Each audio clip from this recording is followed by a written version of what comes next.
Welcome back to the channel. My name's Adam Smith, and inside this storage solution video, I'm excited to be checking out a Tinkering Paws insert for Townsfolk Tussle and absolutely everything that's been released from Panic Roll Games to date. For those that have been picking up everything that's been released to date for Townsfolk Tussle, these are the other two major boxes besides the base box you saw moments ago. We have Odd Jobs here on the left and Foul Neighbors, a major expansion on the right. After using the Tinkering Paws insert, you can condense everything down to just the base box itself. It'll replace everything about storage inside of the base box as well. Now in just a moment, I'll show you inside the box where the insert's done all the work in keeping things nice and organized for future plays. It'll help you with setup and teardown and a number of other factors that come into play when you're putting a board game to the table. It's worth mentioning for individuals that already have a 3D printer, they do have the STL files available, so you can go with the cheaper option there, and it allows you to pick up those files and do the printing yourself. Or if you're someone who doesn't have a 3D printer like myself, you can pick up the inserts straight from them, and you also have the choice between a number of different colors. With the box lid now removed, we start to see how the components are actually stored inside the box, and I'll take you through each of the layers of the insert and how things are stored. But I want to make mention of the fact that there is 8mm of lid lift on this one, which has no impact whatsoever to how you can store it. You can store it horizontal or vertical, which is awesome. For me personally, I love storing games vertical, easier to get them off the shelves and less damage to the front and back covers of the game boxes. So what I have on the very top of the box is not only the rulebook for the core game itself, but also the expansion and the smaller expansion Odd Jobs, plus the maps and other things that came along with the crowdfunding campaigns. Once we move these out of the way, the next thing you'll visibly be able to see is the actual game board. And that's actually tucked in really nicely. As you can see here, it actually butts right up against this part of the insert sticking up to ensure that it actually stays exactly where it is and won't go anywhere. After removing the game board, I went with blood red, as I thought that made perfect sense based on the front cover of the box and also just the vibe of the game in general. So you can also see precision in terms of how things are actually organized here. Everything has its spot. So for instance, after I take out the draw bags, you'll see a number of these tiles, and they just lay nicely on top of each other. And as you remove more of them, you get down into smaller trays for the smaller tile sizes, and it just continues all the way down. Now deeper into this organizer is where all the miniatures are housed, but one of them is actually housed right here. You'll see the track system that Tinkering Paws uses, which is really nice because once it's situated in there, it's not going anywhere. On the right-hand side, we got some larger size cards that came with some of the expansions for the game. You'll see it has its own pocket, and what's even better about this situation is that these can all accommodate sleeves. So you'll see this, it has all of the sleeve cards in there tucked away safely, and then underneath, more cards all sleeved. The town phase board at the very bottom here, again, same as the game board, has a nice spot where it is going to sit locked into place and it won't move when it's actually butted up against this right here, as well as this right here, keeping it in this corner, which is awesome. Underneath here where all the standees are stored. Down in the bottom left, I'll show you this one, which just goes vertical straight down into the corner, but it also has the exact same cutout you can see that aligns with the bottom cutout right here on the actual insert, right in this bottom portion. But inside of this tray is a number of miniatures. These are the character miniatures you control when you're playing the game. Last but not least, for this very first layer of the insert, we have two decks of cards inside of these smaller card trays, and you'll see larger ones coming out later on.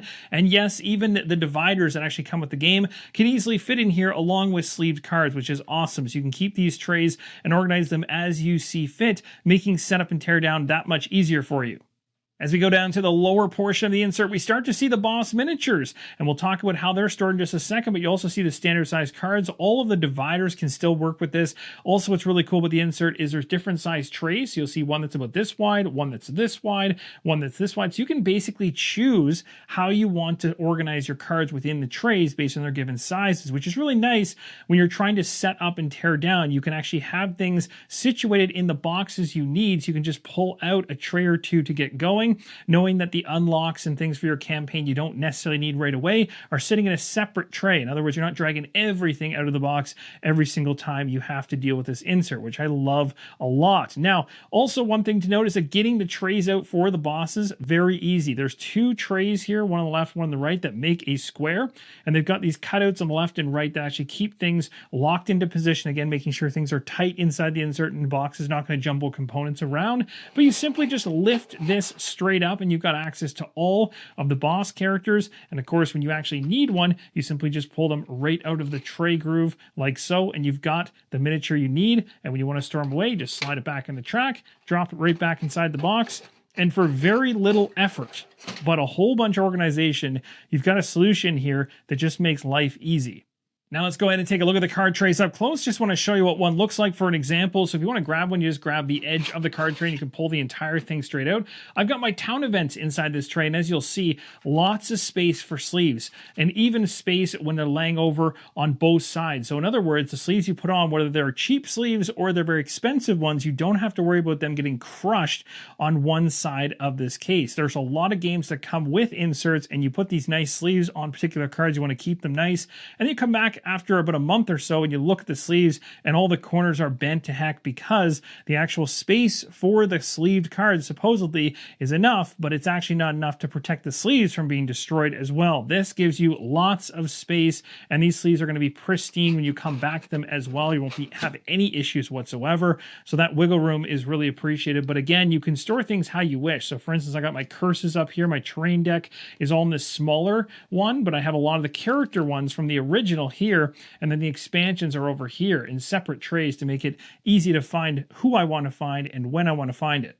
Now, even with sleeves on absolutely everything, there still was some wiggle room inside the insert. I had enough space to actually place some cardboard coins that are replaced by deluxe coins within the game, and I just jammed them into one of these other sleeve areas. So you'll see there you'll have actual pockets where you'll have additional space even within the inserts, which is nice to see. So if there's any room to grow and the game gets promotional stuff, you could potentially find spots for it, which is nice. So I got all my gear, my peddler gear, along these two trays. On the left-hand side of the insert were all the dashboards, so I've gone ahead and pulled them all out so you can actually see all the ones that are storing over there. Again, they're all the bosses and the character dashboards as well. And you also have the cat here, Patches. So Patches actually just goes and slides along the side like this, and then the rest of them just go in a simple pile, and you'll just slot them straight in without any effort whatsoever. They just drop straight down, and they fit in there nice and snug. They're not going anywhere. Now that you've seen this layer of the insert, let's go one more layer deep because there's actually a few more that are hiding further down. Now I've removed a number of trays out of the way so you can actually see to the bottom of the box right now, and you'll notice something. The character dashboards are actually sitting down here. I might have mentioned moments ago that they were with the boss dashboards along the left-hand side. It's only the boss dashboards that were on the left-hand side. The character ones are laying flat on the bottom. The cards go on top of them. You'll also see here tokens. These are the token trays. Again, awesome for setup because when you're ready to go, you're just going to grab the token tray and place it on the table, and you've got everything already pre-organized. Even I've gone ahead and put all the deluxe coins in the spaces where I believe all of the regular cardboard coins could have gone, and they fit no problem. I got every single one of them into the trays here. There's also two stacks of cards. They're kind of sitting on an angle, so essentially they're like this when you actually have them on the table with their dividers. But when you're storing them, you're going to turn them sideways and put them in here. And of course, you'll place the actual trays for the miniatures in here first before going ahead and turning these sideways to ensure that nothing comes out of them. So as you begin to place things back inside the box, when you're done a game, it is very satisfying. That's one of the reasons I like these inserts so much. They're designed smart. When everything is back where they should be, then you can just simply go ahead and slide things where they belong, and they're all going to be secure in place. You don't have to worry about these things moving around. When it's on your shelf, whether it's vertical or horizontal, as I mentioned earlier in the video, you have nothing to worry about in terms of the components. And painters will also be happy because there's space between all the different locations of where each of these different miniatures reside. So you can ensure that they are painted and they're also kept safe together. Now you're not going to want to jostle them in a backpack down a hill, but on a shelf, they're going to be perfectly fine. So kudos to Tinkering Paws for making a very solid insert. It was really nice to actually condense this game from 3 boxes down to just 1. I have absolutely no complaints whatsoever about this insert. There's nothing I can find about the insert that I dislike. As the final components go into the box, before we close up the lid, have to mention the fact I'm a huge fan of the extra care they take in making sure components actually stay secure in position and don't get damaged. Because again, with a game that comes with an insert, typically that's taken care of, but the organization of the insert itself is not so great as the game hasn't been opened and thoroughly organized down to a point where you can actually set it up quickly. This is what this insert does for you, but also ensures your components are not going to be flying around. So this game board is not going to be banging around inside this box here and getting absolutely destroyed on the corners. Instead, it's going to be securely in place no matter which way you put this box on the shelf. As I mentioned before, it's just a huge plus for me.